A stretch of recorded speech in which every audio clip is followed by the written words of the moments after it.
Okay, this is Tuesday, October 29th. This is my pre-market outlook. Let's see what we're looking at here. This is the Nasdaq. I trade the micros. And these candles here are time-based charts. This is the 30-minute candle. What I have on here, what is highlighted is the IBR for the 30-minute range. And I've got the 10 EMA, exponential moving average. This is the for my scalps. And I've got the 200 exponential moving average. And then I also has the pivot lines, and this indicator here is the open, the high, and the low. It shows you the low of the day and the high of the day, the pivot points, the resistance levels, and this is really all you need to get into trades. So how do we trade this? This is the IBR. I usually wait for a good setup. If it's away from the initial balance range, like if it's away here, you have a lot of confluence. You're at the support levels, it's the low of the day, and the 200 is right here. So when you're away from the IBR, you take trades back to the IBR.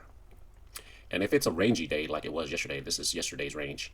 So as you can see, this is the open, and then we just ranged in here. So when it's a rangy day, you take the scalps from the top to the bottom, or from the bottom to the top. When it comes down here, you just take the buys, and you're in for quick scalps because you really don't have a breakout.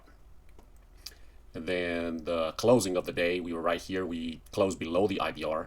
So your bias would be when the Asia opens up, you can see it went up here, almost touched the IBR, went away from the IBR. Now this was a good point to enter because you're away from the IBR, you have confluence of here, you have the open here, and you're at the 200, and you're at the supports. So that would be a good trade, and it was a good trade. Too bad I wasn't on the market to look at this. So we went back up to the IBR, and now we're away from the IBR. It is 8:20 in the morning. That's why the market is just consolidating here.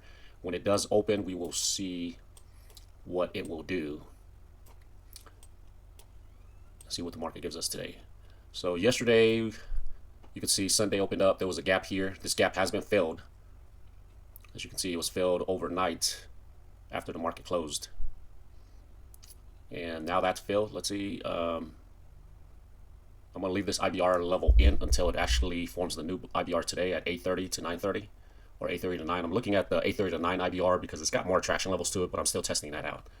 So right now, we're just waiting to see, and we'll probably take some trades around 9 o'clock, see where the IBR level is at, and we'll go from there.